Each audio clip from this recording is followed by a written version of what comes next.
dipersembahkan oleh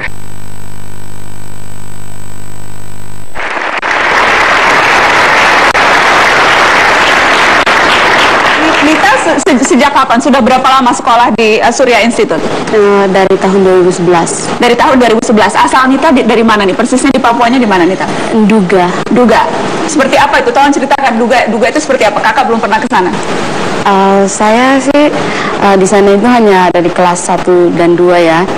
Jadi saya lihat di sana itu sekolahnya itu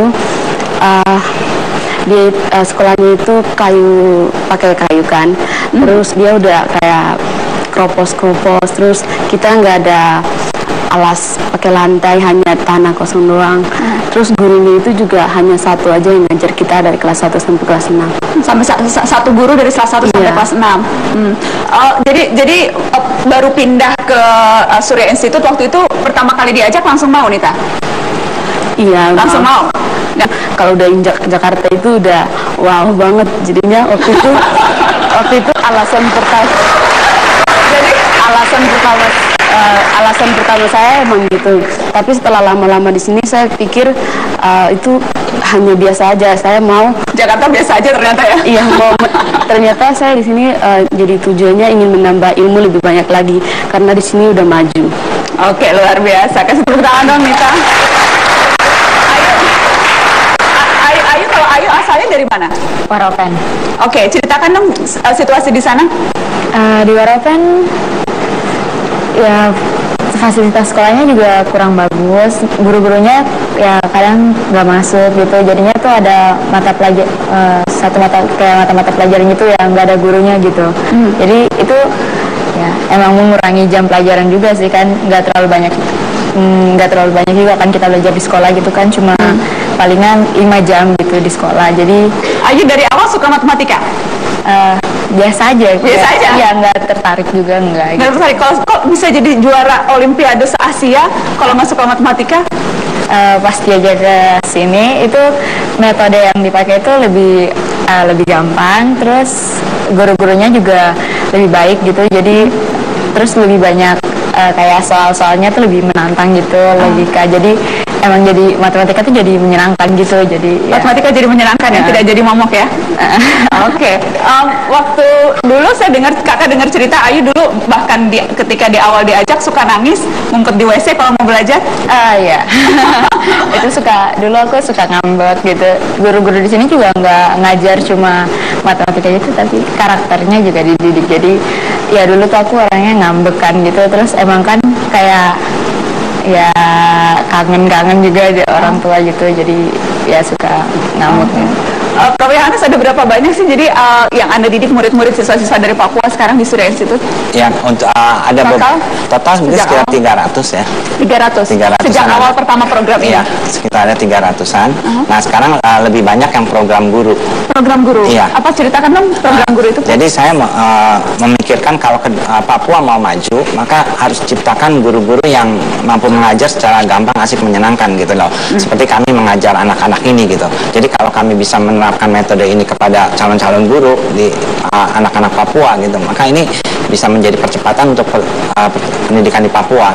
Jadi anak-anak dari pedalaman-pedalaman kita ambil, kita latih di Surya Institute. Nah, kemudian nanti kita kembalikan ke sana untuk menjadi guru di sana gitu. Spesifik yang memang diambil di pedalaman. Pedalaman. Karena? Ya, karena kita harapkan mereka bisa kembali ke pedalaman. Sebab kalau kita kirim orang misalnya dari Jawa gitu ya, kirim ke pedalaman, mungkin mereka nggak tahan kan. Banyak sekali hambatan-hambatan di pedalaman. Tapi kalau orang dari pedalaman itu sendiri dilatih dan dikembalikan ke sana, pasti mereka akan punya keinginan untuk bangun daerah itu gitu. Sudah berapa banyak jadi sekarang program guru yang mengirimkan guru dari pedalaman Papua dilatih kemudian dikirimkan lagi ke pedalaman? Saat ini program masih jalan, jadi ada mungkin sekitar 200-an ada. Gitu. 200-an? Iya, 200-an ada. Nah, spesifik matematika, Prof? Enggak, ini guru-guru sains dan matematik. Jadi kedepannya kita harapkan mungkin lebih ini lagi, programnya anak lulusan SMP 3 tahun persiapan universitas, nah kemudian masuk universitasnya. Nah itu mungkin akan lebih matang lagi. Itu dari pengalaman ternyata kalau anak-anak dari pedalaman, kalau mau dilatih dia butuh penyesuaian diri itu sekitar 2-3 tahun. Kalau udah 3 tahun, saya yakin habis itu dia bisa ngikutin pelajaran-pelajaran di universitas. Oke, dan ada salah satu calon guru yang juga berasal dari Papua hadir di studio Mata Najwa, ada Edison Logo. Ada di mana, Kakak Edison? Ya, sekedar tepuk tangan dong, Kakak Edison. Sudah berapa lama ikut dilatih, dididik di Surya Institute untuk menjadi guru? Sudah 4 tahun lebih. Sudah 4 tahun. Dan dilatih untuk menjadi guru matematika, guru sains, atau guru apa spesifiknya? Pendidikan fisika saya. Fisika? Ya, fisika. Bagaimana ceritanya bisa ikut programnya Prof. Yohanes? Iya, kami dipilih dari berbagai daerah yang ada. Kami ketika mendengar informasi bahwa ada dari pemerintah untuk dididik menjadi sekolah guru, kami datang dari tempat kami masing-masing, dari daerah kami, dari kecamatan kami, yang perjalanannya cukup jauh seperti itu. Bahkan kami harus ada yang menumpang begitu di kota ketika kami mau melakukan seleksi di kabupaten. Dan berapa jauh Kakak Edison waktu itu untuk datang?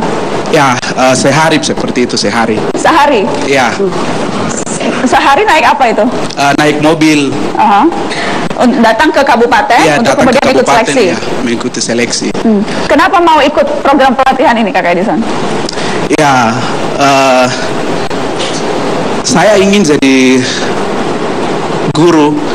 Saya melihat Papua membutuhkan guru-guru yang baik, guru-guru yang berkualitas. Dan ketika saya mendengar bahwa ada peluang kesempatan beasiswa dari Pemda untuk belajar di Surya Institute, di keguruan STKP Surya, kami tergerak untuk ikut karena kami lihat kondisi dan pendidikan yang masih terbelakang di daerah kami, sehingga itu membuat kami ikut dalam program ini.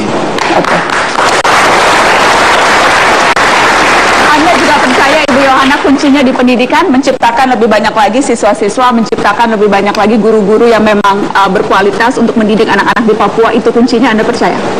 Saya percaya pendidikan yang bisa menjawab semua permasalahan.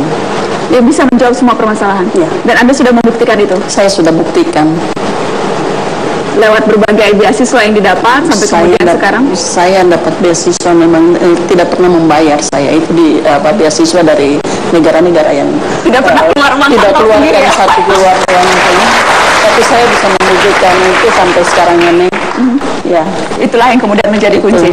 Baik, tidak hanya berkibar di dunia pendidikan, pemirsa, mutiara-mutiara hitam juga berjaya di lapangan hijau, mengharumkan nama Indonesia dengan gocekan bola. Kita sambut pemain tim nasional Octavianus Maniai, atau yang akrab disapa Octo Maniai. Kita tepuk tangan dong Pak Octo.